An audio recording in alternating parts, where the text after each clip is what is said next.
We'll just go live now. Facebook, we are already live. Sure. Okay. And YouTube also. Okay. Yeah, there was some issue with the laptop, so I had to use my phone. But you can hear me. Conference will now be recorded. Yes, I can hear you much better. Sure.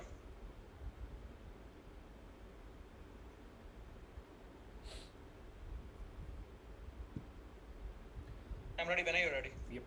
Welcome to Dr. TSPR show. This is Dr. Tangella Shiva Prasad Reddy alias Dr. TSPR. Namaste, Adab, hello.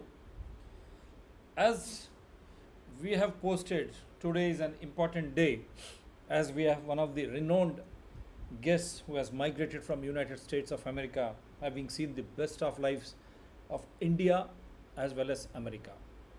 And our channel has been in the forefront in regards to upholding people participatory democracies, democratic rights, and also to uphold democracy, in turn trying to highlight the world largest democracies, United States of America and India, how they evolved. So that is the prime aspect today. So we have Chandrasekhar Katipelli as the guest. Welcome to the special show, sir. Thanks to you. At Thank least you. we could come at a right time. Thank you, sir. Indian democracy is staring through the farmers' struggle on 20th January, having been made to go through so many hiccups in course of elections to the presidency there. So this is the time we just wanted to understand what is happening to these two world democracies at present.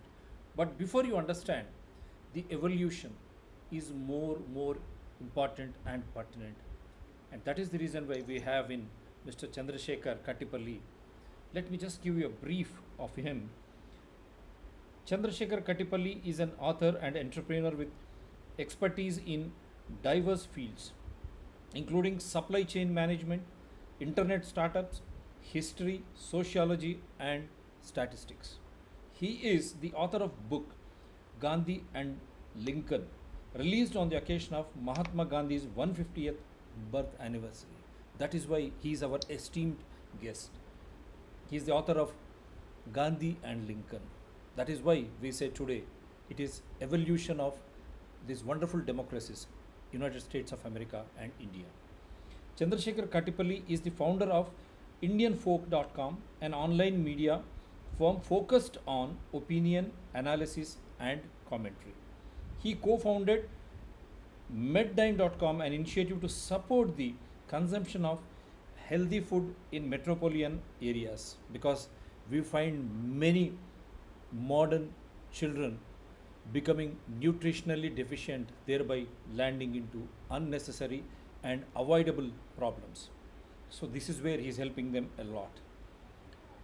He recently had established IndianFolkDesigns.com, an online store to promote local apparel designers and artisans. With his expertise in supply chain management, he is doing all these things to create alternate employment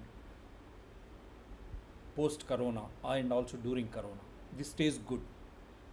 Before founding IndianFolk.com, Chandrasekhar Katipelli was with International Monetary Fund in Washington DC for several years. This is where all this expertise he derives from.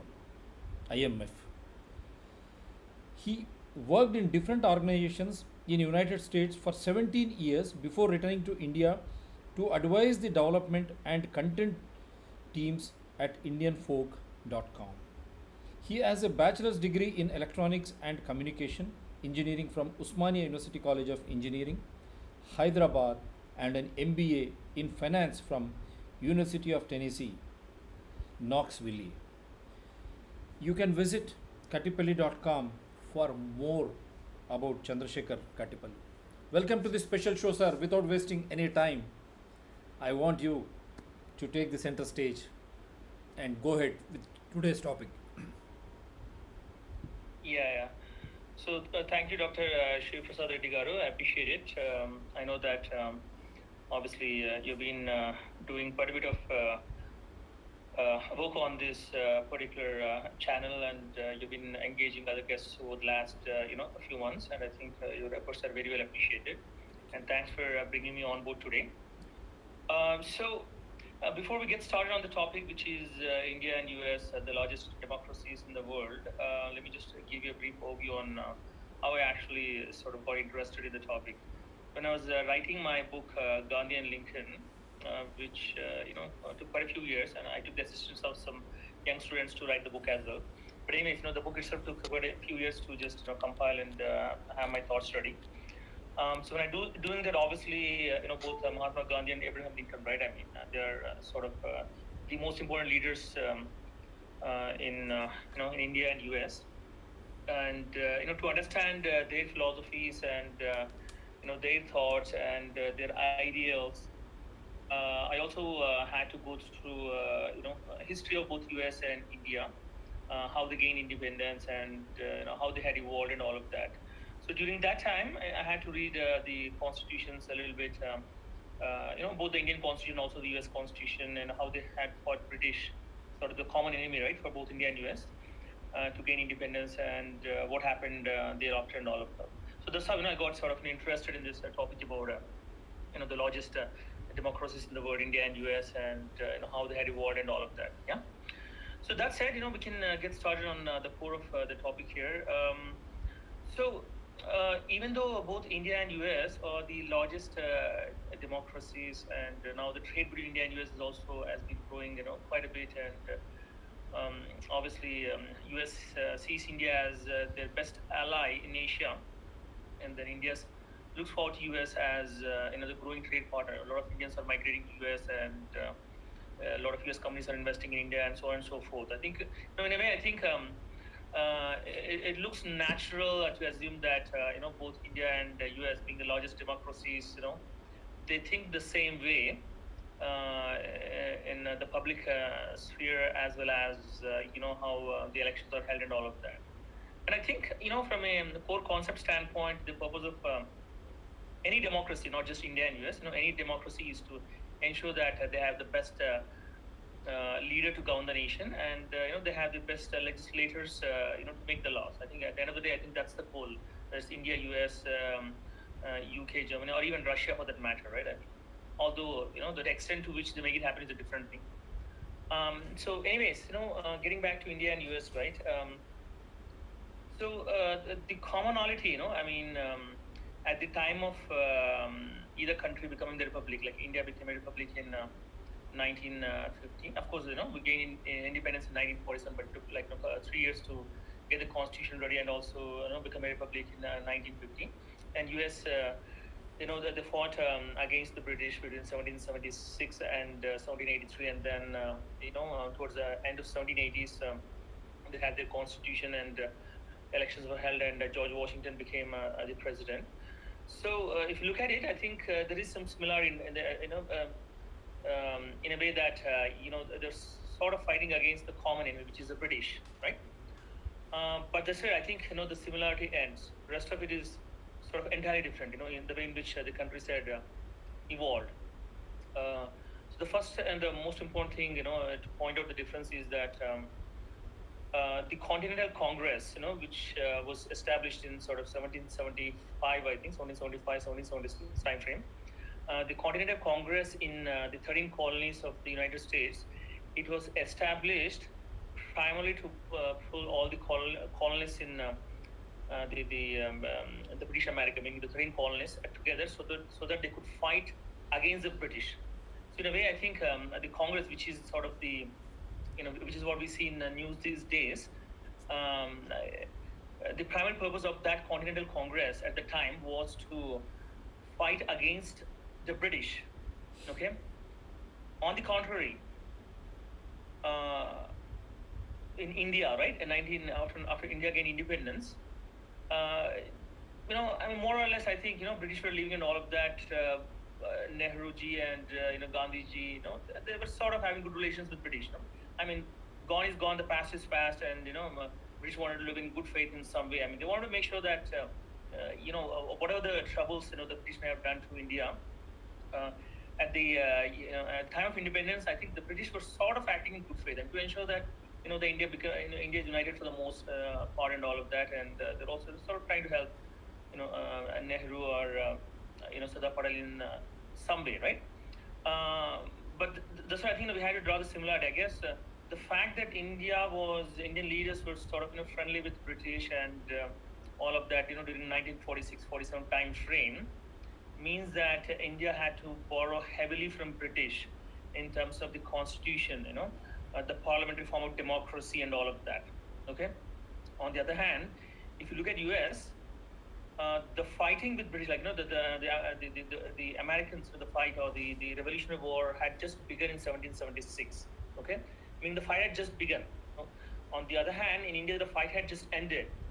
So if you look at it, the fight had begun, the fight had ended, right? I think that actually means quite a bit.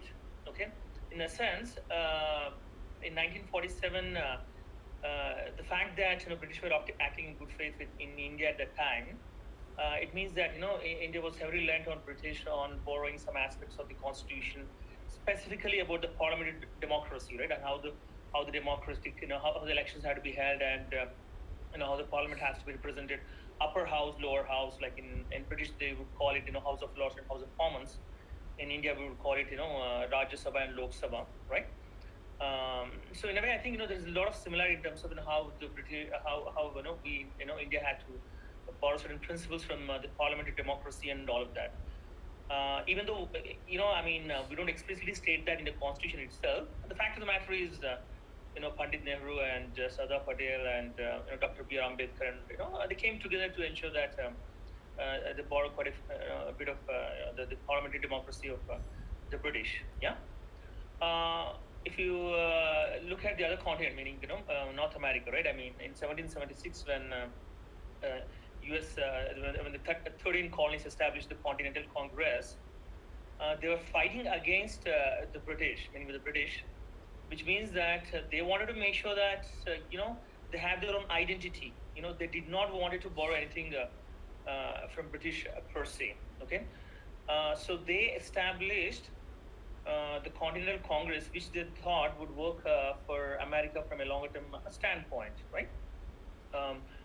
So in a way, they did not want to borrow, anything like a parliamentary democracy or anything like that. No, their sole purpose was to establish, some sort of Continental Congress that would fight successfully against the British, and then think about the later things, about how the president has to be elected and how the senators and how the congressmen have to be, elected and all of that. Yeah. So in a way, I think, the point is the fact that Americans were still just began their fight against the British. It makes a huge difference. The enmity was there, and they want to make sure that they have their own identity and all of that, which is also one of the reasons why United States is not a part of Commonwealth. I mean, if you look at it, right? I mean, US is the sort of only the British colony or something like that, which is not a part of Commonwealth, because they wanted to maintain their own identity and all of that. Yeah. So that said, we should note that US, India, at the end of the day, they had the parliamentary form of democracy, and then I would say, like, India had the parliamentary form of democracy from British, and then US established their own presidential form of government, which would go on for quite a bit of time, and that's what's been happening for the last 2 centuries. Yeah. So that's the first difference we will note. If you could, hang on 1 second. I think I just need to get something fixed here. It will just take a few seconds, if you don't mind. Yeah. Yes, please.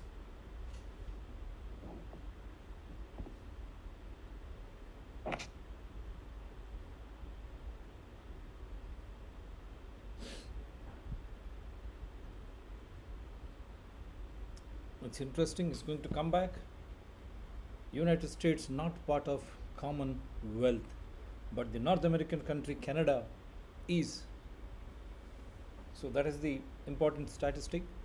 They wanted to create their own identity, and that is why they have presidential form of governance governing the United States of America, wherein India switched to parliamentary democracy having Rajya Sabha and Lok Sabha.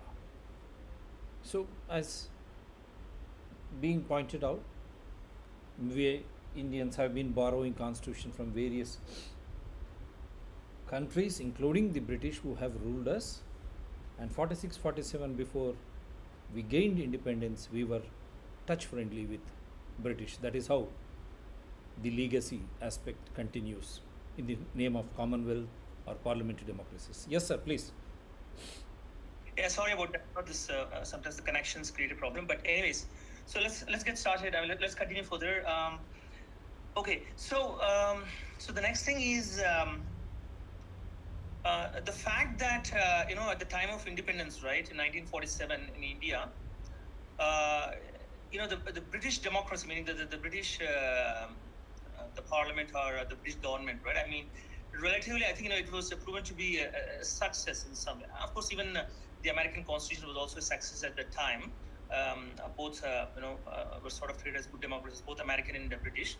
But the fact that India was ruled by British until 1947, I mean, by default, India had to look forward to British to get some of the ideas for the Indian Constitution and all of that. Okay, I mean, some constitutional experts, they say that I'm talking about the Indian constitutional experts, right? Some people say that some experts say that India borrowed principles from both American and British constitutions. I think in a way that's true, but for the most part, I think at a higher level, it's mostly the parliamentary democracy that we had followed. Okay, so in doing so, what happened was we bought the both Dr. Ambedkar and also Jawaharlal Nehru ji. So they had worked together to create a textbook case of articles and sections and portion all of that. It's a bunch. It's a big bunch of papers and all of that. Which I think you can buy it anywhere, right? I mean, so. So the point is, at the time of independence and just about the time of becoming the republic, we had a really textbook case of the Indian Constitution and the democracy. Yeah, which is very different than how Americans did it. Okay, now going back to 1776 or even 1780s, right? Americans did not bother so much about documenting a whole lot of things. I think still if you look at 1700s, I mean it's not so much. I mean there was not so much of documentation at that point. I mean they did write quite a few things and all of that, but not a textbook like what we had. Okay, so in a sense, I think of course they did actually draft a Declaration of Independence, this and that, and they exchanged letters, so on and so forth. But they did not actually go through a very formal process. I mean, they just had some articles written down, created the Congress, and then when the Treaty of Paris was signed in 1783, they said that okay, let's just have the the new Congress, the president, and all of that, and then they just got started. And even the first presidential election in 1789, I think was very informal per se. I mean, it's not like it's a big exercise. I think the more or less, I think it was left to the Congress to elect to approve the action of the president and all of that. And I think it happened fairly informal. Okay? Unlike our elections in 1952, I think the first elections were held in 1952, if I recall, which was very well. What do you call? It was logistically, a huge effort, which took quite a bit of time, money, and other things, from the central government and also the the public funds and all of that. Yeah. So in a way, the point is the point is after the Constitution was written, there was quite a bit of time, effort, and money put forth by the Indian government to ensure that the first elections are held really good. Okay. On the other hand, in case of US in 1789, when the first presidential elections were held, it was a fairly informal process. I think the country was young, the population was not that much, and they just want to make sure that they follow the process and elect the president. And I think since George Washington was very well regarded anyway during the Revolutionary War, nobody had a huge objection to him being elected as the president. Okay.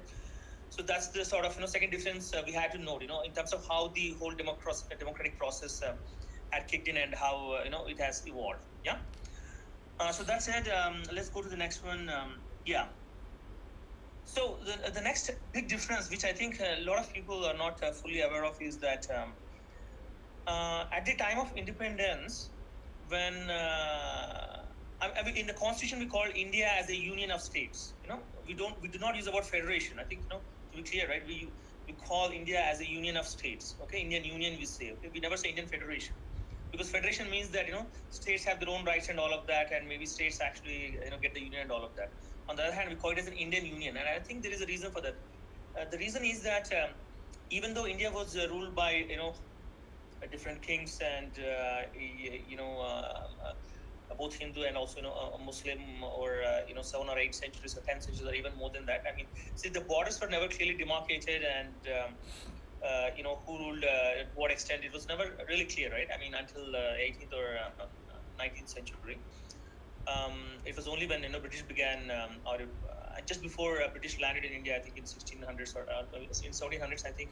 That's when I think mapping and cartography gained prominence. So there were clear maps and all of that. Yeah, but before that, I think there was no concept of Indian Union or anything like that. But then the Indian founders, the founding fathers of Indian Constitution or India per se, right? They had this idea of nationality, meaning the assumption is that even though there was not a clear border or anything like that, 2 or 3 centuries before, whenever the kings ruled and all of that, the concept of Indian identity and Indian nationality, whether it's religious or not, it's a different thing. But the Indianness, they thought that it had prevailed over 2,000 years or something. Okay, meaning they had this core idea of okay, there is this big India, stretching from Indus River until like the modern day Bangladesh or anything like that, right? I mean, so they had this big concept of India, which of course was divided at the time of partition. But then they had this whole big the Indian subcontinent in picture as a minor. So that's what the India is, and I think the India as a whole is a big nation and all of that. Okay. So that's the core idea they had, saying that India is already a nation. It's a big there's a big nation, and then the states or the provinces in India, state we call it states in India, right? They are just demarcations for the purpose of administration or languages. In some cases it's language, in some cases it might be administration. For example, United Provinces, which is now called as Uttar Pradesh, right? And central provinces, Madhya Pradesh, right? They have the same language, but then they were sort of administered differently because of for these of administration. On the other hand, if you go down south, we had both the Tamil speaking and Telugu speaking united in one state, and then it was later split into Telugu and Tamil, right? So in a way, I think it's not that the states wanted the Indian Union. It's more like it's a top-down approach, meaning the founders of the Indian the Indian Republic had this concept of okay, the India has been in existence for several centuries. We just need to make sure that we demarcate the states for the ease of administration, or maybe on a linguistic model. I think at the end of it, I think we relied on a linguistic model in 1956. But more or less, I think the point is the founders had the core concept of India, which was prevalent for which they thought was prevalent for the last several centuries. On the other hand, and this is where I think we had to note a very important difference.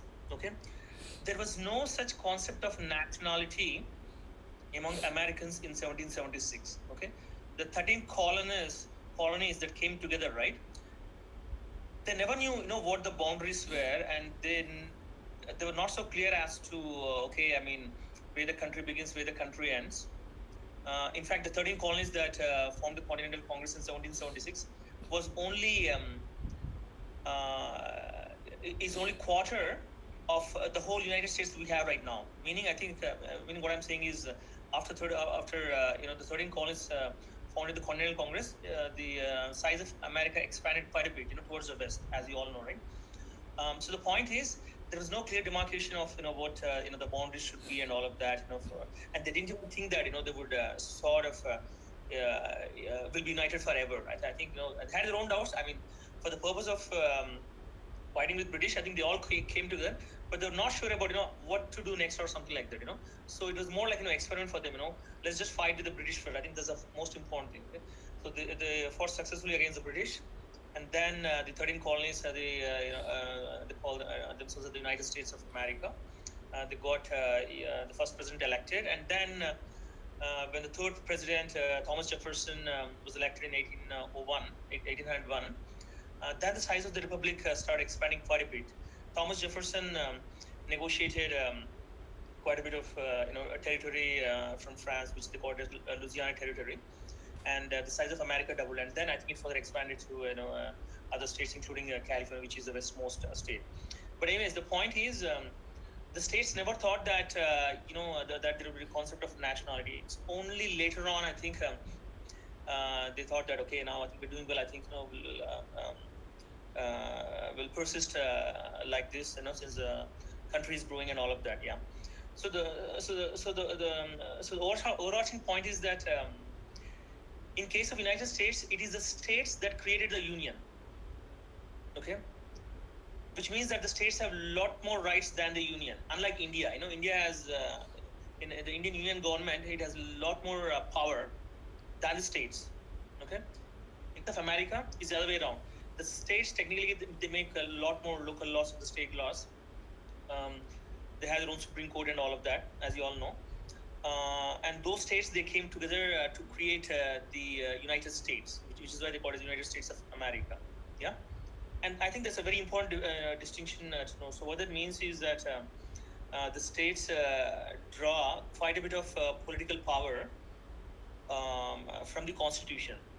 Now, in India also, the states have the power and all of that. But we see that, we see lots of politics in states, chief minister, governor, this and that, different parties. And there is so much of political news in India, right? And we all know that, okay?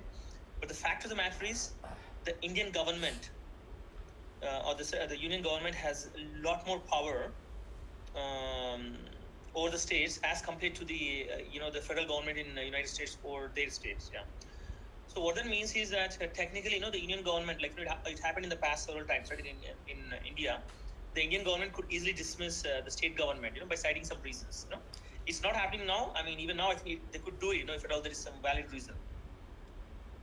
Technically, yeah. But in America, they cannot do that. The federal government, meaning now it's Trump, but it's going to be Biden soon, right? They cannot actually dismiss a state government just like that. They cannot do that technically. In fact, yeah, it's not even possible. I mean, the Constitution doesn't allow that, right? Of course, if the governor is corrupt, if it's taken, if it did some bad things, the federal government can pursue corruption charges. It happened with the Illinois governor back in 2011 or 12 maybe. The Illinois governor, right, based out of Chicago. There was some evidence that he took some bribes and all of that. So the federal government, meaning the central government in the U.S., which is called as federal government, right? So the FBI initiated proceedings, and then the governor was arrested. Okay, and then ultimately the governor was impeached, and the new governor was elected. But the point is, the government itself was not dismissed. And I think we had to note the distinction very carefully, because the states draw quite a bit of power from the U.S. Constitution. I think the states can do whatever they want in terms of making laws and all of that, short of breaking away from the union, technically, yeah. But they can actually do a lot more things than the states we have in India, right? So that's the other distinction. Moving on, yeah. So how do we administer laws, right? I mean, like in India, we have state governments and we have the union government, right? I mean, usually what happens is the states in India administer or implement the union laws. Whether it's COVID-19 lockdown, any kind of thing, right? Or like when the Modi government announced the COVID-19 lockdown, it was left to states to implement it properly. It's not like they can ignore it. I mean, they have to do it. Okay, so directive from the union government. Similarly, Citizenship Amendment Act, right? Whenever that is implemented, the states have to follow it. Now, I know that some of the states have said that they're not going to do it, but eventually, I think the central government can overrule them, saying that you have to do it. Yeah, and they have to follow. Similarly, IPC. I mean, we see about IPC all the time in the courts and in the movies also, right? I mean, so the IPC is a central court technically, it's a union government, right? It comes from the union government from Delhi, but states have to, the state police and the state administration has to follow that code to ensure that when they're arresting someone or whoever it is, they follow the central procedures and all of that. Now the states can also make their own sort of laws pertaining to revenue. Most of the state laws in India, they put into revenue and land administration and some local stuff. I mean, they don't actually relate to criminal laws. Okay. Now, getting back to US, right? It's very different. The states can make their own laws. Okay. They can they have their own criminal code. Okay. The criminal, if someone has to be sentenced to prison for killing someone or something like that, right? I mean, the prison time varies from state to state, and also some of the things are a crime in some states but not crimes in other states. So the criminal code varies all across the states because the states make the law there, for both criminal and also revenue and all of that. But in India, it's mostly the revenue laws that I think the states are entitled to make. I think they can also do some other things, but mostly revenue per se, I would say, yeah. So what that means is, since the states can make their own laws and the states have a lot of power as compared to other states in India, every state in US has its own Supreme Court. Like Florida has its own Supreme Court, Massachusetts has its own Supreme Court, and then there is a federal Supreme Court also, which they call as US Supreme Court, right? Now in India we have only one Supreme Court. Of course, every state has a High Court or something like that, yeah. And then something doesn't get resolved in High Court, they go to Supreme Court. But in US, what happens is, if a state crime, if a crime is committed in a state, right? Usually it's just, as per the state laws, it will have to go to the state courts and all of that, and whatever the state Supreme Court says, it's final. It cannot go to the US Supreme Court, and that's a very important thing to draw. So what that means is that technically, it's more or less left to states on what laws they can make, and federal government doesn't get involved there. In India, it's the other way around. I think federal government has a lot of the union government has a lot of say in terms of what the states have to do and what has to be done, all of that. Even the COVID-19 vaccination. Now, whenever the vaccine is ready, when now the Prime Minister Modi also has a committee to advise him on vaccination and all of that, right? So whenever they have a plan and the project to roll out, what will happen is they have to coordinate with the state governments to make it happen, and the state governments have to follow. I mean, it's not like state governments have an option not to follow. They have to follow. Now, getting back to US, even a thing like national lockdown cannot be implemented in US.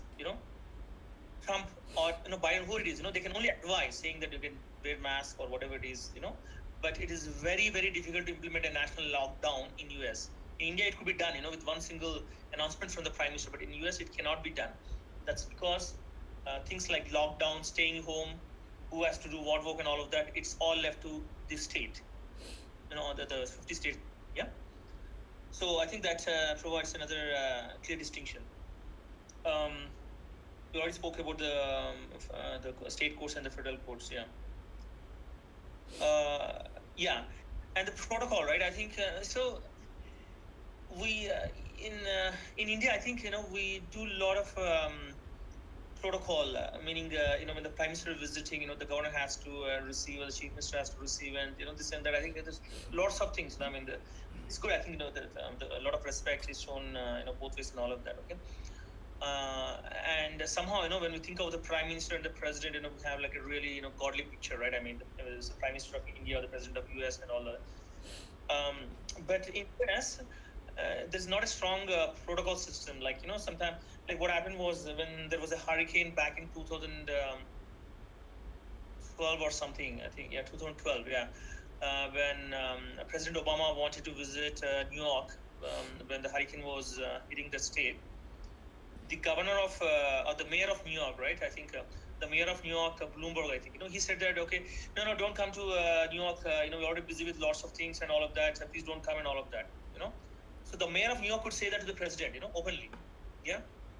In India, the mayor would never do that. Okay. So that speaks of the freedom that they have in terms of what they can do, what they can have, and all of that. The president, in spite of all the limelight that the president of United States gets, I would say that president is very constrained. It cannot actually do a lot of things domestically, especially with the exception of the overall economic policy and all of that, which again is left to the the Federal Reserve. I mean, the president has lots of war powers. Like when he wants to go for a war, he can just do it easily. Okay. But other than that, I think there are a lot of constraints on the U.S. president, what he can do with regard to the states, especially. Yeah. Now the Indian government, the Indian government is not like that. No, I mean when Prime Minister Modi is visiting, whether it's Karnataka, Telangana, or Andhra, I mean the whole bureaucracy will be lined up.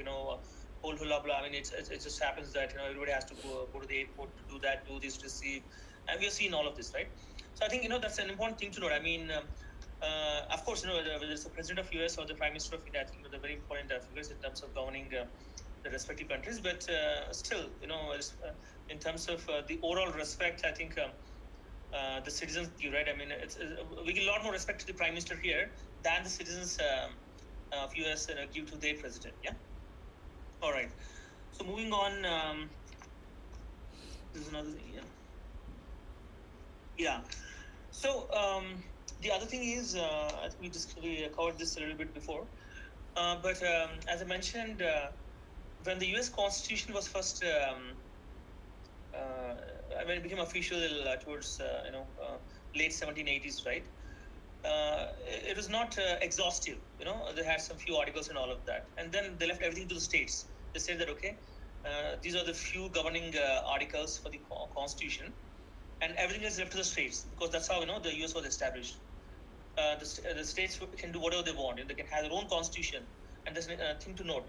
The states have their own constitution there. In India, it doesn't happen like that. Okay, so there's a federal constitution, and then the states also have their own constitution and all of that. Yeah. So in essence, what I'm saying is, towards the late 1780s, the U.S. constitution was pretty sort of minimal.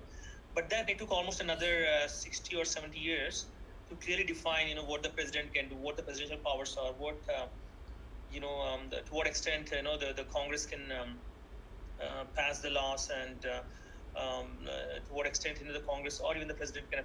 By the time of the American Civil War, right, which happened in 1861 and 65, it became sort of clear that what the presidential powers will have to be, and to what extent the president can go to keep the country united and all of that. So as you know, the Union forces, the Confederate forces declared themselves a separate country, but then obviously the Union forces did not agree, and then both fought against each other. And at the end of the day, Union forces defeated the Confederate forces, and then the country remained united, right? But in essence, I think the point is, so they had to go through a big civil war to ensure that the country is united. And I think at that point it became clear that the country will be united for ever and ever. But really the point here is that after that war happened, I think there was some clarity on what exactly to what extent the president can do on different aspects. It can be going to war, it can be to keep the country united, it can be about expanding the size of the country and all of that. Yeah. On the other hand, the Indian Constitution, when it was became official towards 1949 or so, 1949, right? Even though it became official when it became republic. I mean, more or less the document was ready in 1949, I would say. Everything was covered, in one go, like big bunch of documents. Okay, everything was written A to Z. Okay, nothing was left out. Now, of course, we had lots of amendments after that. How many amendments? I don't know. 200 amendments, or maybe more than that. I can't recall the number. But yeah, we had several amendments. But these amendments were sort of. Some of them, like Jammu and Kashmir and all of that. I don't know if it's an amendment or not. But anyways, some of the amendments might be critical, but most of the amendments were sort of nominal. I don't think the Constitution itself has changed quite a bit. More or less, we stuck to the same constitution that was defined toward the end of 1949, right? So in essence, what I'm saying is, whatever the founders had imagined, right? I mean, for the most part, it had remained in India for the last 70 years. not much has changed dramatically in terms of how the country has to be governed. Of course, the size of bureaucracy has increased, the number of revenue making, the revenue generating laws have gone up and all that. But more or less, how the country has to be governed, it remained the same. In 1950, the president had maybe 20 staff in Rashtrapati Bhavan, right? 20 people. Now it might be 300 people. Okay, so the size has gone up. Okay, but the overall structure has remained the same. Unlike US, I think they had to take some time to come up with create more articles or more amendments, define certain things. So in a way, I think they had to go through a lot of experimentation during the first 70 or 80 years to come to this, the current constitution that they have. Yeah. All right. And then moving on.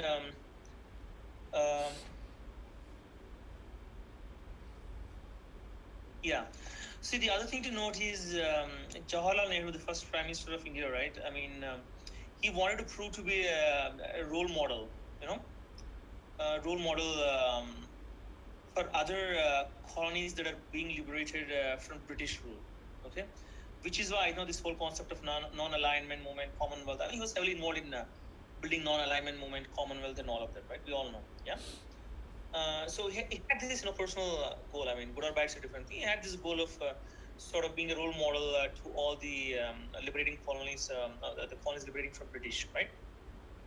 So to make that happen, I think he wanted to showcase that. I mean, India is a true democracy and all of that, and he wanted to put all out his efforts that the elections had to be held in 1942.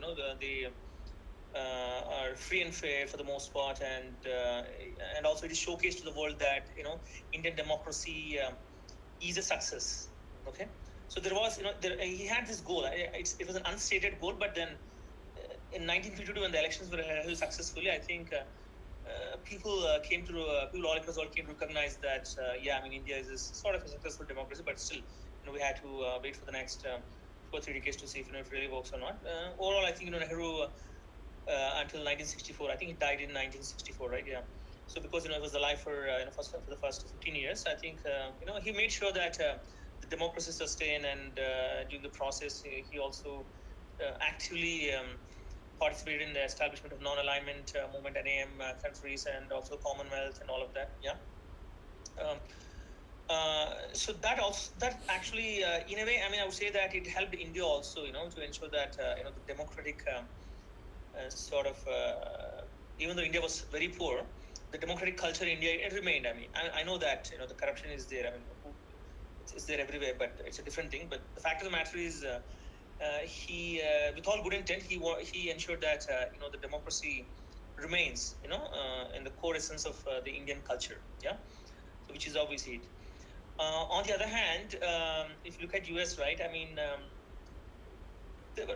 Now we speak US as like really good democracy and all of that. I think it's all good. I mean, obviously both India and US are the largest democracies and successful democracies and all of that. But at the time of the founding of the American Republic, late 1700s, there wasn't a lot of focus on sort of putting effort on the democracy. I think it just naturally evolved. I think it might be because of the individual rights they had and all of that. But unlike India, they didn't have to put a lot of effort there. It sort of not. I mean, they didn't bother so much about the presidential election. The elections happened and all of that, and it's fine. But unlike India, they didn't have to put a lot of effort there. It just they focused more on expanding the size of the republic and all of that, and the presidential elections, until 1840s or 30s, or they're not sort of not that serious as we see this time of the day, this time of the century, or how you put it. But yeah, so that's a thing to note. I mean, in a sense, the founding fathers of the first Prime Minister of India had to put quite a bit of effort to ensure that India remains democratic, at least during his lifetime. On the other hand, US didn't have to bother so much. I think they bothered more about other things like trade and individual rights, property rights, and all of that. Yeah. All right. So the next thing is, the most important feature of the U.S. Constitution that I think India in a way lacks, and I think that might be sort of a little bit of a I wouldn't call it drawback, but it would give the U.S. Constitution a little advantage, I would say. The protection of property rights, the individual rights and the property rights. And in U.S. they call it individual rights or liberty. I would say individual rights, but here we call fundamental rights. The meaning is same more or less. Fundamental rights, individual rights, right? But the fundamental rights are protected. I think in India it's protected. In US the individual rights are also protected. All of that, okay. But I guess in case of US there is another thing about the property rights, right? Like owning the property and making sure that the property is not confiscated by the government or whatever it is, right? The ruling the state or the government, how you put it, right? So when it comes to property rights, there is a lot more protection in United States than in India.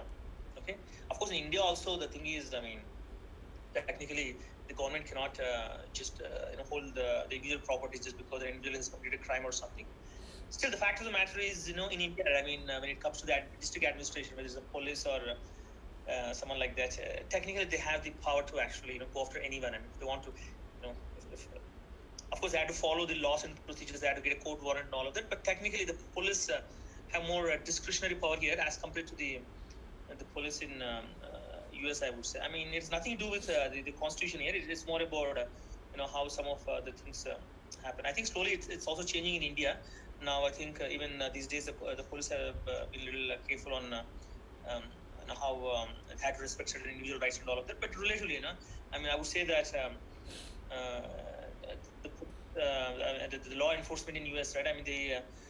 They ensure that they have all the reasons and they cover all the they check all the dots and all of that before they go after the individual or his or her property rights, and that's a very important distinction about it. Protection of property rights. Yeah. All right. Good. So the next thing is doing whatever you want to do in life, right? I think the Constitution per se in US because it gives it focuses so much on the individual rights and the property rights and all of that. It gave them enough liberty on how they can establish companies and what they can do. Freely go between each from one state to another state. Someone in Tennessee could go to Massachusetts, or someone from New York can go to California and all of that. It's been happening for the last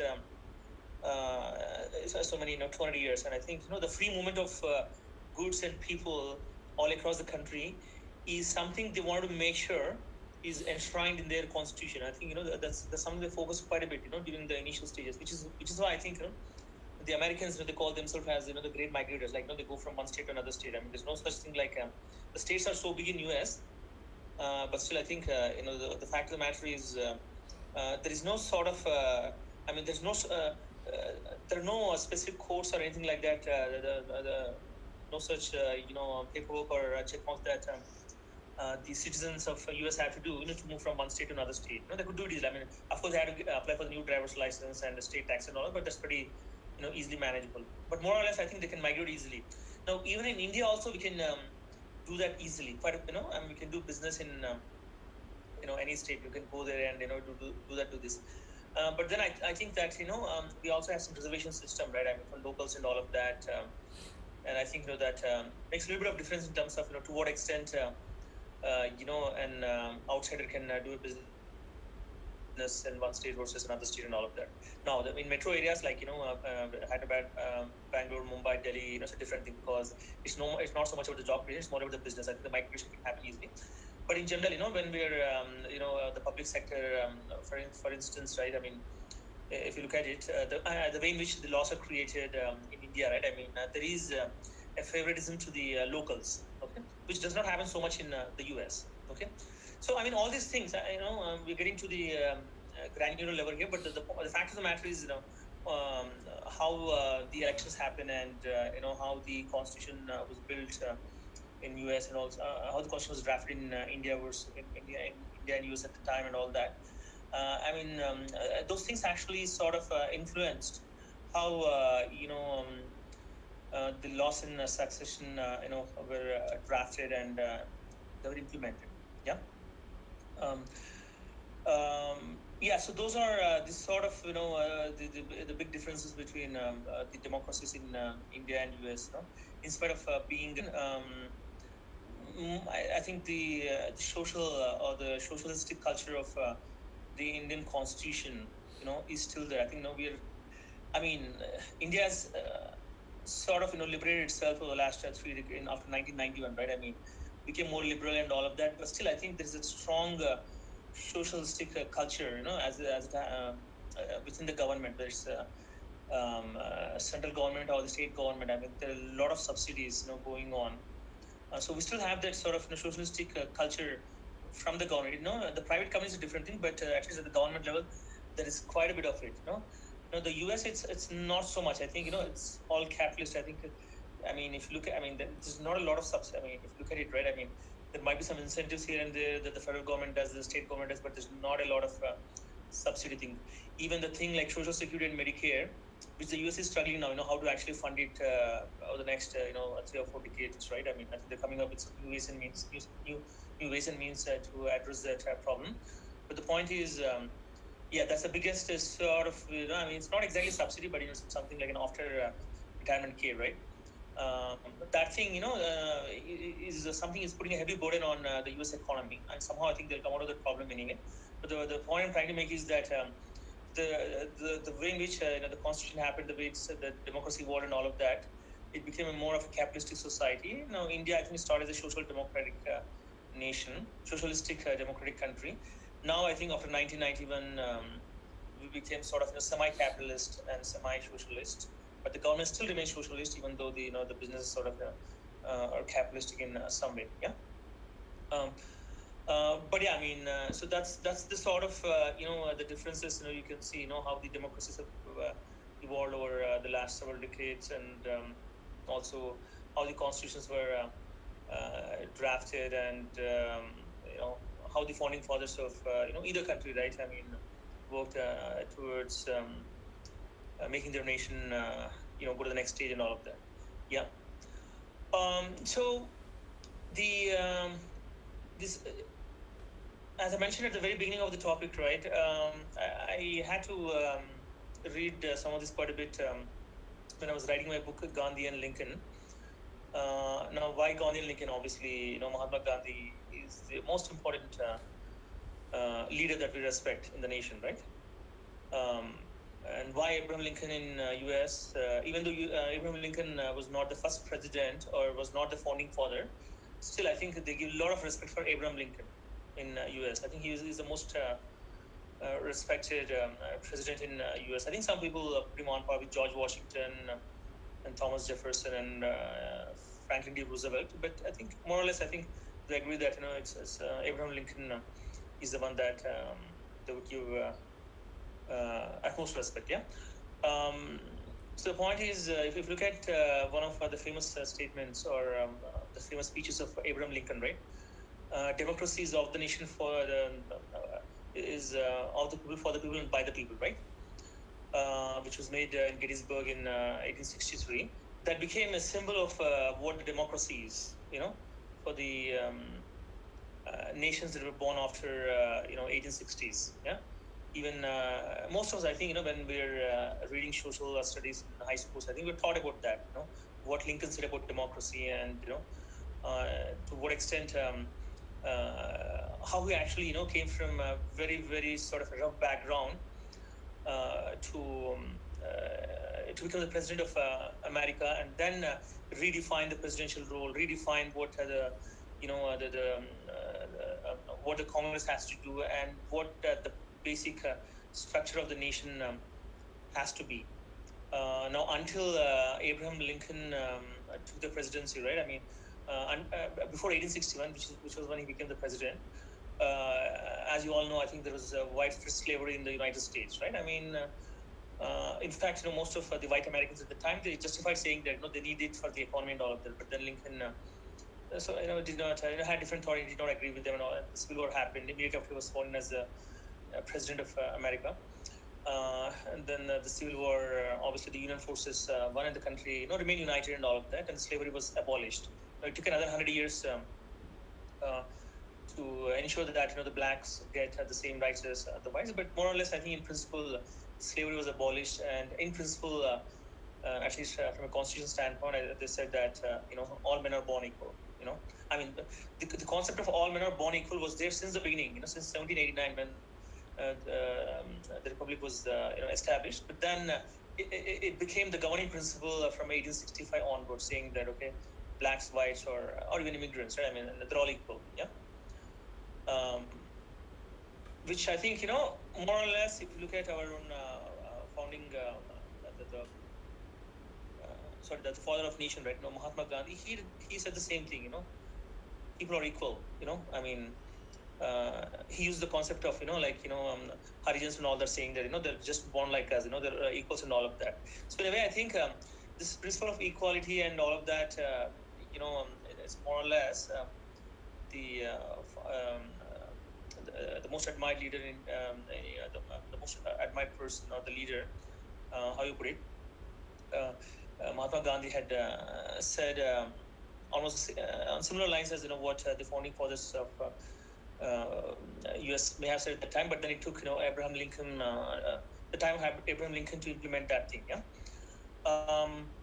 Yeah, but that's I just want to mention that as a side note, because when we look at it, I think the core principles about the democracy, the individual rights, or the fundamental rights, and are all the same. But that's where I think the similarity ends. Rest of it is all different based on how the countries had evolved and who was there and what India was doing in 1947 versus what US was doing in 1789, so on and so forth. Yeah, so that's all I wanted to say. I guess at this point, Dr. Shiv Prasad, what is it we should do? You should just clear certain doubts, because there have been many messages, cloud of messages, and the intrinsic aspect, the North American country, Canada, being a Commonwealth country. Yeah. What's the question there? Canada? Still in the Commonwealth fold. Yeah, so even India is in Commonwealth, Canada is in Commonwealth, right? See, the point is the mother country of United States is England, right? And Great Britain, okay? The original colonists of America were all from British, okay? But still, the United States never wanted to be part of. I mean, they never treated themselves as an offshoot of British. They had their own identity. I mean, everything. Now they had a lot of trade with England. That's all there. But they, both in blood and also in spirit, they wanted to identify themselves very differently. From the way they do their sporting, like baseball versus cricket, right hand drive versus left hand drive, all of that.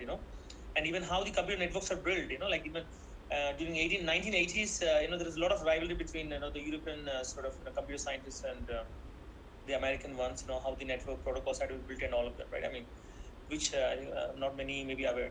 So in a way, I think the US wanted to establish their own sort of individualism. They didn't want to identify themselves as a part of the British society and all of that.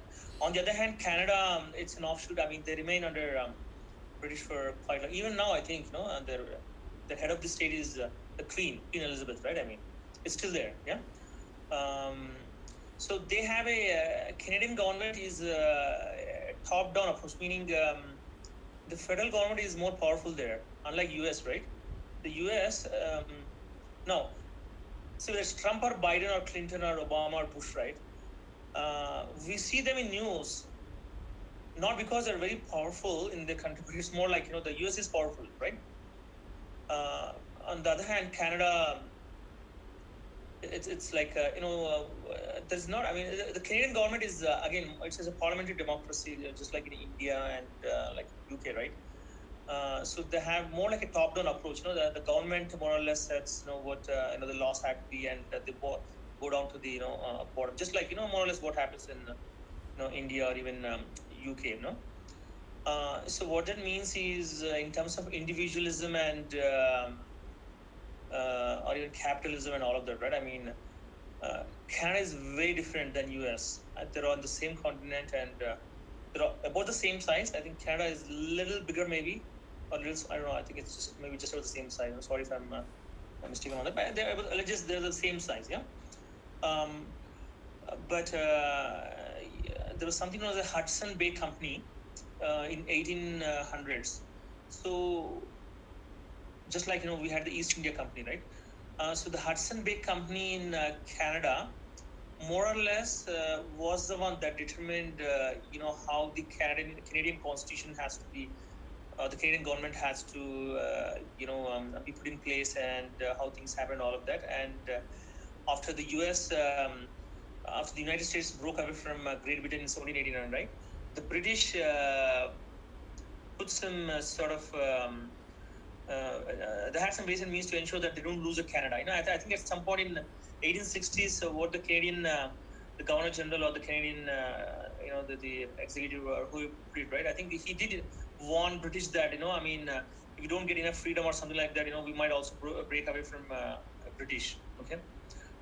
So at the time, I think what happened was the British gave more freedom to the Canada, and I think that's how the Constitution has evolved. But then I think the fact of the matter is, because the sort of the informal union remained between British and Canada, more or less Canada followed a sort of a British style. Okay. You mean to say because that's reason which why is why both in terms of the entrepreneurship and also the how things happen in Canada, it's very different. I mean, people who wanted to migrate from Europe, they migrated to US. They didn't go to Canada.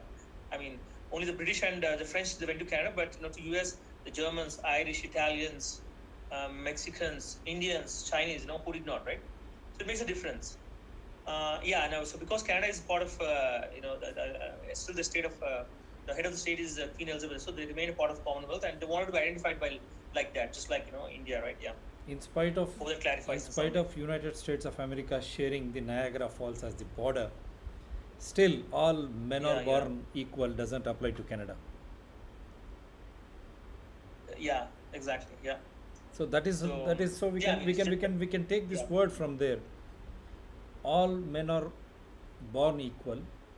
So as you rightly claim, democracy of the people, by the people, for the people, maybe in different forms, but at the end of the day, it should be unity and diversity. You diversify in various ways to govern, and the same crux of that unity of diversity happens in India. We speak so many different languages. Even in those languages, you have so many castes. Even in this caste, you pray different gods. And even when you are praying different gods, you have different accent to speak with. That is how you are identified. So I mean to say, unity and diversity, what India preaches, and maybe because of which non-aligned movement or the Commonwealth, still don't you think it harps well on the individual aspects of India, as India is trying to liberate itself out of all those euphorisms? Yeah, so there are some things like, so the unity in diversity, in a way, I think conceptually they're all good and all that, but we all know that we don't. We all come together to celebrate Independence Day and the Republic Day and the festivals and all of that. I think which is how the country, because of the common culture, the country is very united and all of that. So that's all good, and we do have a true unity in diversity, which is also prevalent in the United States. Although I think in India it's even more, I would say, because of different languages. I would say, forget about the religion. I think let's not talk about the religion here. The languages, right? Look at the number of languages we have, number of people speaking different languages and all of that, right? Some people get surprised how actually India can be so together in spite of having so many languages, because look at Europe, right? There is a country for every language, right? There's a country for every language. I know. So we should be fortunate that we're not like Europe. Some people say that because Europe is like that, they're advanced and all, but I don't actually believe in that. Every country has its own reasons for being united versus or a continent breaking into different pieces, like like when it happened in 1991, right? Yugoslavia broke up into 5 different pieces and all of that, in spite of speaking more or less the same language, right? But anyways, I think we should be fortunate that, or we are indeed fortunate that the country is united in spite of speaking so many languages. Now, we're not a perfect. I would say that still we're not perfect in terms of so-called unity. I think there is still more work to be done to get more unity and all of that. What is more Not co- just what is not more just com yeah. what is more common in between India and America, Gandhi and Abraham Lincoln? We're talking about individual leaders. Countries also. Democracy, yes. Yeah. What is that common bond which really makes both these countries as the largest democracies? And I'm citing one example from Indian side, Gandhi, the other one, Abraham Lincoln from the United States, because you have written a book on both of them. Yeah.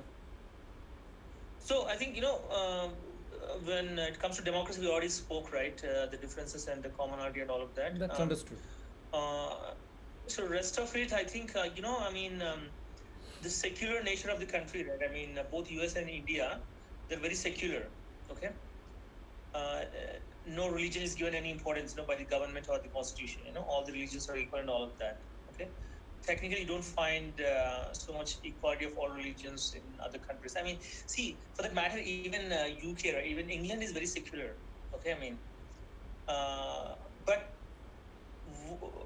the constitution has special provisions, both US and India, right? I think to ensure that the secular character is retained. Religion is separated from politics. The church and the state are different. I think if you look at the way in which England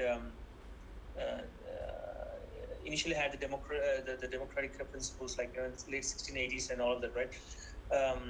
The church has to be separated from the state and all of that. That's how I think even England had evolved. More or less, I think the same principle applies to US and India and all of that.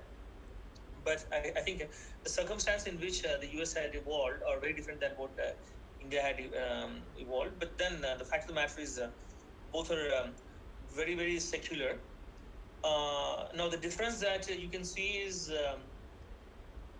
in spite of being secular, right? I guess I think so. This is worth a mention, I would say. In America, there is unlimited freedom of speech. Okay. They can speak anything literally. Okay. In India also we have the freedom of speech. I think in Constitution, I think it's there. Okay. But at the same time, when we're speaking, we have to ensure that we're not speaking anything against a community, a caste, or a religion, or something like that. Because especially a political leader, right? He or she is not supposed to speak against a religion or a caste or something like that. Okay. On the other hand, in US they can do that. Now they don't do that. It's a different thing. I mean, in this recent past, like when the presidential elections were going on. I mean, there was some sort of sentiment against certain communities and all of that, both in 2020 elections and 2016 elections in US. Yeah. But generally, you don't speak much of a hate speech in US. Yeah. In India, I think we didn't. And people have mixed thoughts on it. Let's not get into it. I mean, the fact of the matter is that it's a secular country. Now, whether the political leaders from either community, right? I mean, whether they try to respect that or not, it's a different thing. It's left to them. But yeah, so that's the most important character of either nation: secularism and very pluralistic nations. Meaning, people from any community, any country can actually come and easily intermingle with the other citizens. Even to be, India has a huge population. Of course, we cannot take people like what America does, right? I mean, America has been taking people like hell. I mean, especially in the 19th century, there were there's so much migration to America. In 20th century, it slowed down. But then the fact of the matter is, America is a nation of immigrants. I mean, immigrants are the ones that have built the nation, right? But in case of India, I mean, obviously, the Indians have built the nation. The thing is, we cannot, we cannot say that. I mean, the fact of the matter is, India being a populous country and the fact that the resources are limited and all of that, I mean, we cannot simply take, people just like that. I mean, and I don't think it's realistic also. I mean, I don't think that people would, the politicians would establish laws that, would make people to come just like that. I mean, there has to be some business reason and there has to be some benefit that India has to get and all of that. But in US, it's not like that. Even now, I think, the migration can happen easily, just with the student visa or a work visa, unskilled labor visa, agriculture visa and all that. You can simply migrate to US and do whatever you want. Of course, you have to follow the guidelines and paperwork, that's a different thing. Yeah. Because So it's that's called the as thing. And land then of immigrants and land of yeah, opportunities, you mean to say. That is a 30 crore country yeah, with yeah, a land of, large geographical area, and this is 130 crores country with limited geographical area. yeah. So even the natural resources, right? I mean, I think there's a similarity as well as a difference there. I think India is also rich in natural resources, and US is also very rich. I would say that it has much more natural resources than India has. They have a good river system like US. I mean, several rivers. Mississippi being the biggest one, I would say, and then in India also we have several rivers. Ganges or Ganga, and we have South here, Godavari, Krishna, and all of that. Yeah. So we're pretty good actually in terms of natural resources. But then the fact of the matter is, we have such a huge population that there is only so much um, we can do to to keep everybody happy. I mean, technically, I think the fact that US had so much such a huge extent of natural resources, right? I mean, they were easily able to absorb many immigrants during the 19th century, I would say, especially from the Northern Europe and the Western Europe, and also partly Southern Europe, like Italy and all of that. Yeah. Hopefully that clarifies. Yeah. Yes. And what about the common connect which you really found interesting while writing the book on Gandhi and Lincoln? Yeah. So I mean, there are many. I mean, if you talk about just One Mahatma Gandhi pertinent, and one Abraham pertinent, Lincoln, one pertinent there thing which you feel people should get identified. I Both. mean, from yeah. So if you're talking about the leaders, Mahatma Gandhi and Abraham Lincoln, there's several commonalities. Like both are lawyers. Both are from big families. Like they had many. Either leader, right? Mahatma Gandhi had so many Yeah. brothers. He came from a joint family, and then Abraham Lincoln also had a bigger family. He came from, and I think more or less they were from a middle class family as well. And what I would say is, both worked hard for the upliftment of the what do you call the downtrodden. Meaning, Gandhiji worked for how you put it. सबको The सम्मति दे Harijans, भगवान, सबको yeah, सम्मति दे exactly, yeah. भगवान, हे Ram. Exactly. Yeah. And Abraham Lincoln was more on the lines of saying, okay, all men are, he wanted to really implement that principle, all men are born equal. Even though the principle was there much before he was born, he was the one who put so much effort in ensuring that the country remained united, and the slavery was abolished. And the other commonality amongst both of them is that both were assassinated by religious or based on the religion in some way, right? I mean, or not exact religion, but in case of India, it's like some sort of the partition and the religion came into picture when Mahatma Gandhi was assassinated, right? But in case of Abraham Lincoln, it was more like the racial feeling, yeah, that one of these guys who was not in favor of slavery abolition, right? I mean, he was the one that killed Abraham Lincoln. On the other hand, in India, it's Nathuram Godse. I mean, some people praise him, some people, oppose him and all. It's a different politics. That's a different thing. Yeah, but the fact of the matter is, Mahatma Gandhi was assassinated based on what's going on at the time, the partition and the related incidents. Yeah. All right. So those are some of the similarities between both the great Now, leaders of because you have stayed in America and you have written a book comparing both democracies and evolution. Should India ape American presidential system of governance, and at the same time should America convert itself into Indian type of democracy? Which one people should take? Yeah, I don't think American constitution is going to change. I think it's going to remain forever. I mean, it's so hard to change the American constitution. So I mean, I wouldn't even imagine. I think it's fine. The way they were doing it's fine. I don't think that there's a reason to change in case of America, and I would never think that it would change. I think it will remain a presidential form of government for quite some time. Of course, every nation has challenges, and even America, in spite of being the largest economy and the sort of one of the greatest democracies. they might be facing some challenges, but I think more or less they should be able to address those over the next few decades, and hopefully they'll be fine. So in a way, what I'm saying is that America will remain a presidential form of government. It's not going to change.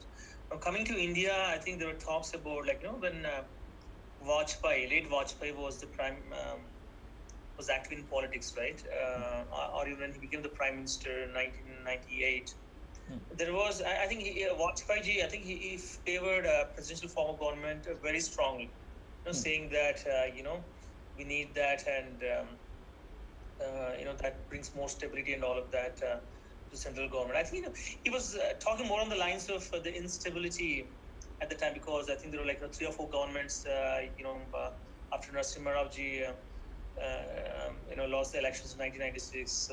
Vajpayee was there for 13 days, and then we had Deve Gowda, and then we had Gujarat, and then it was rotating, and then Vajpayee became the prime minister, right? To its credit, right, as the presidential form of government, it's a little bit more, I would say, stable. I think that's true, but also it's a little bit more authoritative. Okay, like what that means is once a president is elected in the United States, no one can remove him for 4 years, technically. Nothing can remove him unless he does something really, really wrong. So even Trump, whether Trump did something wrong or right, that's a different discussion. But then the fact of the matter is, impeachments were impeachment process against Trump was initiated last year, and then it did. He was impeached by the House, but then Senate acquitted him. So in a sense, nothing happened, right? So it's very tough to actually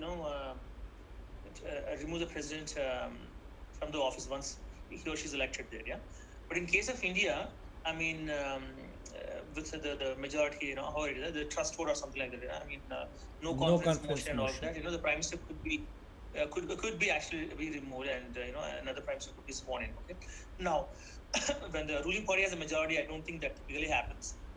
But usually what happens is, in a more mature democracy, there will be a lot of discussion amongst the ruling party members also, and there is a reason to change the government. Like usually it happens in a state government. It doesn't happen at the center in India. Like we've seen lots of times where, the state government had to change the chief minister because, some accident happened, or maybe, something he did not administer. Like in Congress, in case of Congress, right? We've seen like 3 or 4 chief ministers, during the early 90s in the then undivided Andhra Pradesh. Even BJP also, like they changed some chief ministers in some of the states. Like in Gujarat, they did like the current chief minister of Gujarat, right? I forget his name, but anyways, before that there was another person. So so the changes happen. Even in UP also I think it happened. Don't you think don't you think these things are much better for a democracy, instead of having an authoritarian rule for 4 years or for 5 years? Because if they don't rule, because it is as you rightly said, democracy is of the people, by the people, and for the people. And the beauty of Indian democracy is we have submitted constitution to ourselves.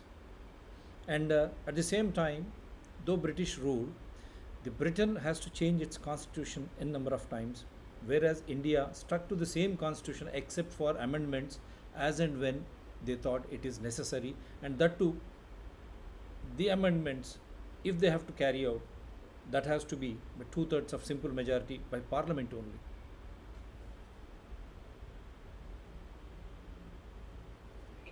Yeah, see, okay, so let's talk about Britain, right? In just a to the best nutshell. of my knowledge, the British Constitution is it's sort of it's a small nation, right? Unlike India or US. Not much of it is written. I think they were governed by the way of common law. I think they have the constitutional monarchy and all that, but they govern by the common laws through simple majority and all of that. So maybe it works for them. Okay. There are fairly broad constitutional principles at the constitutional level, but most of the governing happens by the common laws and all of that. Yeah. Now, in case of India, right, which form of government is better? I think it needs much more debate and all of that. But the fact of the matter is, either a system, right, the presidential form or the parliamentary form, right? either system we apply to India, it may still not solve all the problems, right? There is a risk that as you rightly said, if we have a presidential form of government in India and or anywhere else for that matter, we cannot actually remove the president, even if he does something wrong or something like that. Yeah. At the same time, if the president is really goodwill, then I think it might work for us, right? And so it all depends on who we're electing and all of that. The same hand, even on the same lines, the parliamentary form of democracy, it actually, if people are goodwill, I think it works very well. I don't think there is an issue there. But the this sort of how to put it, as compared, if you talk to me about which form of government is less corrupt, I would definitely pick the presidential form of government. Okay, so definitely I think the presidential form of government can be less corrupt as compared to the parliamentary form of government. But at the same time, with the presidential form of government in a developing country or in an emerging, there is a higher risk of authoritarianism, or getting to the sort of a dictatorship also, right? So I think there is a balance that we have to strike. How do we actually, to what extent, even if India wants to go for the presidential form of government, what controls we need to put to ensure that the president does not become really an authoritarian and all of that. So I don't know. At this stage, I cannot qualify one versus the other as the Right, best it's form fine. of government. I think I'll try to put some words into your mouth. Don't you think both the Yeah. largest democracies, the people of both India and United States of America, which govern by the principle that all men are born equal, democracy is of the people, by the people, and for the people. Don't you think they should have this recalling facility if whether the president or governor fails there, here whether the prime minister or chief minister fails, elected from a particular political party? Don't you think the people should have their right, because all government should be welfare if it is a democracy, and the rule should be very transparent and accountable, and because all these governments are governed by the taxpayers' money, the people's money.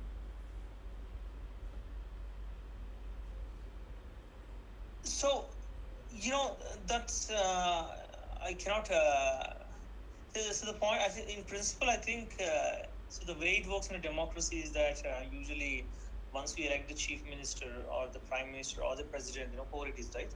So you have to see how they're governing, and then the elections come another time, and you have the chance to vote for a different person during the elections. Now, obviously, see, the way it is, right, the parliamentary form of democracy, the fact that people are represented by the MLAs and MPs, right? Technically, people have the power to convince their MLAs, saying that the chief minister is not doing well, right? So, say, pick any state, people do have that power in a way, right? If they think that it's the chief minister or whoever it is, right? Could be anyone. Is not doing well, people can approach their MLS saying that our team is not doing well. Can we change the leadership? They can do that technically. So ultimately, I think if people have the willpower and all of that, not just willpower. I think they should also have the time and bandwidth and the sort of monetary means to do some of these things happen, because it's not easy to approach the MLA. Like not everybody can do that, or MP or whoever it is, right? So it's, theoretically it can be done, if one of the governing leaders, the chief minister or who it is, if they're not doing well, or it can be, anybody, prime minister, president, or however it is, right? So if they're not Voters, doing I well, said I the think voters, the can, respectable citizen voters, don't you think they should have the recall facility? Because you have seen the best part of America, now we are understanding the best part of India, and you have authored the book Gandhi and Lincoln. Don't you think the voters, the people who matter, who are concerned, they should have this right to recall? Yes, obviously, with all those tacit understanding of constitutional obligations to remove. You say impeachment or no confidence motion. I am saying, why not people should have the recall facility if the MLA or the corporator or they're not working? We cannot. I mean, so I think the way it works is, the answer to your question is that theoretically what you're saying is good, right? But then, there are practical issues here, right? I guess, first of all, I think, if one person is thinking that the CM is not, or the CM or the leader or the corporator or it is, it could be anyone, right? I mean, any state, if they're not doing well, and but the citizen writes a recall letter or something, whether other citizens support it or not, it's a different matter. I mean, maybe all of them may not agree to that. So I guess there's a lot of subjective issue here, right? I mean, just with the, I mean, I don't think the recall process is. Of course, majority. It should work on the majority. As one or two individuals may express, and if they don't correct, at least that issue becomes so popular, and others also will start questioning it. So that it will become a people's movement. See, I mean, the only way, I think, if at all someone is not doing well, right, at whatever level, it might be state level or the government, at central government level or the local level, right?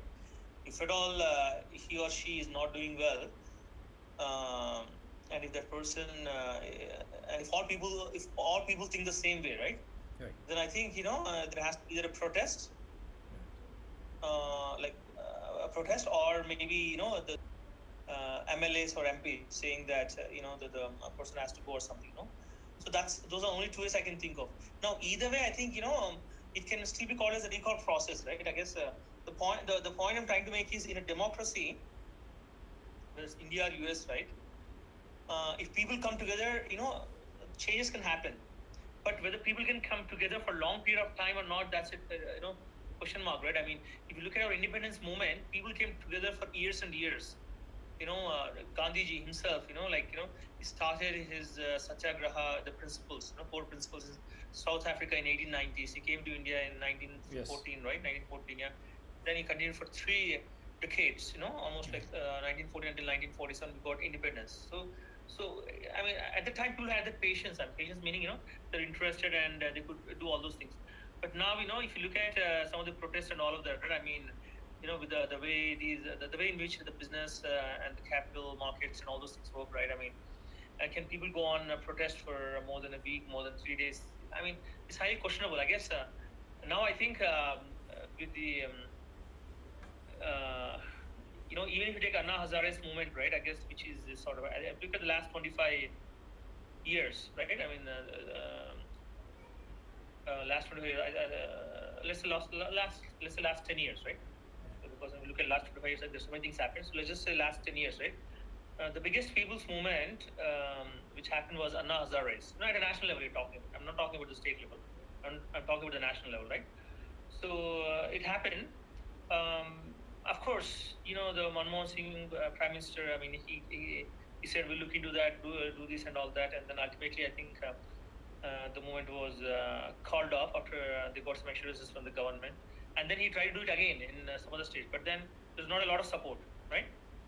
So I think, it's not unusual. I think some of these protests and all of those things, right? You cannot,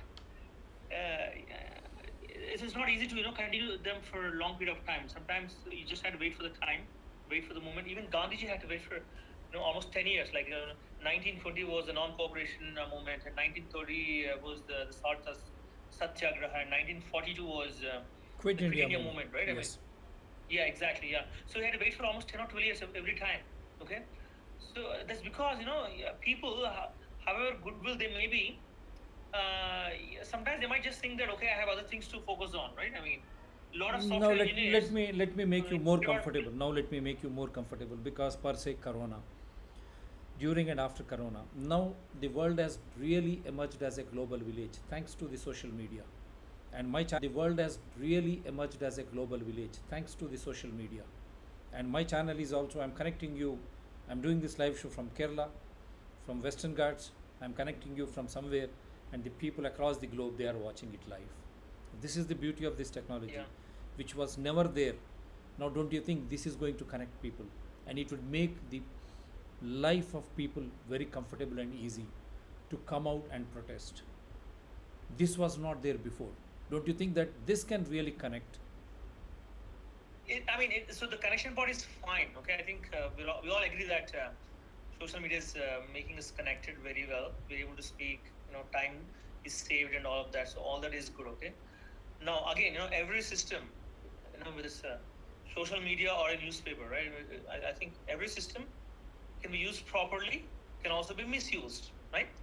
Other Technically, side of right? coin, it is I there. mean, some of No, no. Other side of coin, I'm always skeptical. But now I am a journalist. yeah, Now I have connected you through interface.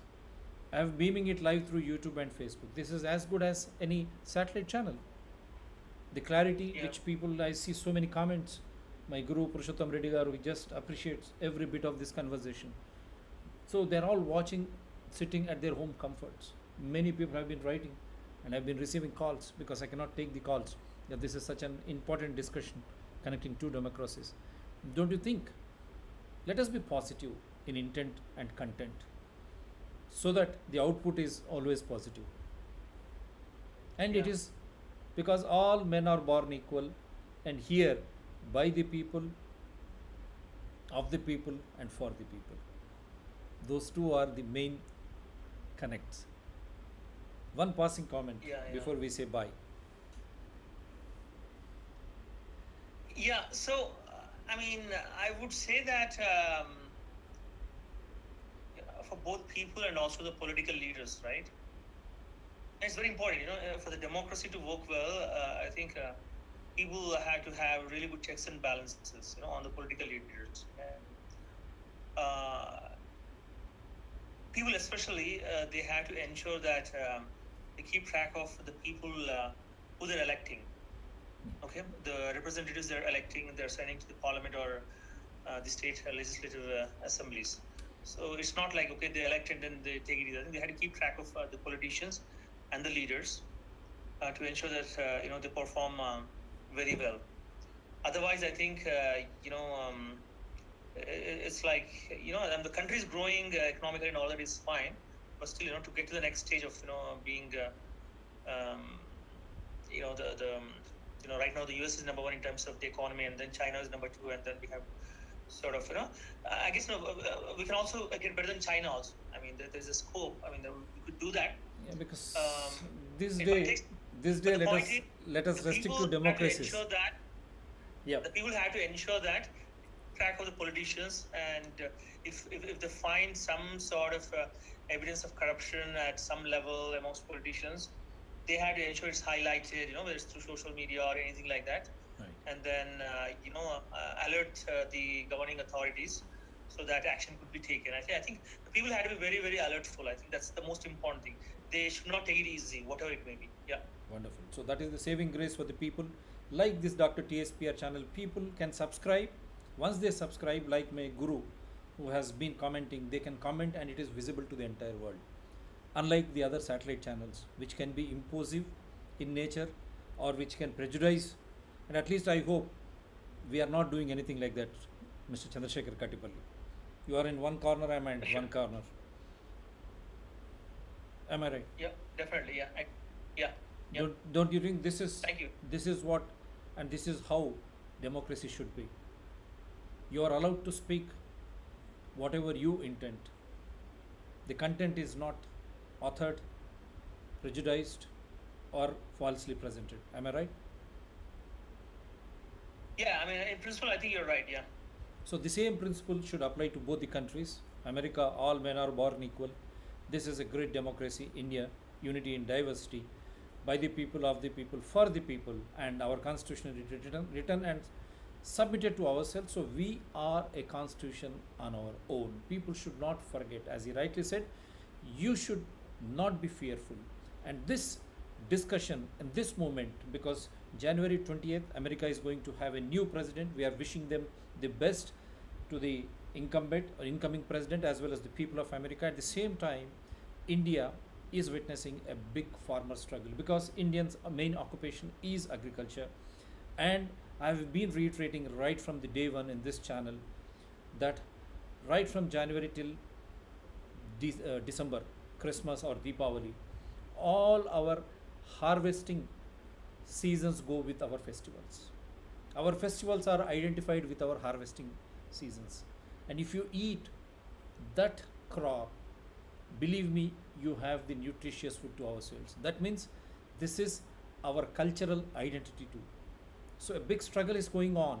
As you rightly said, capitalist rule, that democracy Here, people, we ourselves, we have to rule our democracy, and the food which we eat should not be dictated by someone. In this context, we had to come out with this, the evolution of democracies, so that you people can understand that Indian continent is made by the Indians itself. Unlike America, which has been founded by immigrants, and that is why it is called of land of opportunities, and the same patriotism, the democracy norms prevail in both the countries. The governance may be different. People are one and the same, whether in India or America.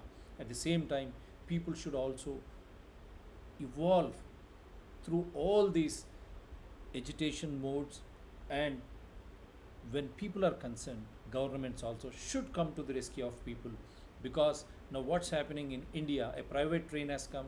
Now in southern India, when delimitation exercise takes place, in the pretext of population, we may lose seats. When 15th Finance Commission states, if the stakes are as per the population, though we contribute more to the exchequer, South India may lose. So this should not happen. We should have that integrity going in each and every aspect of our life.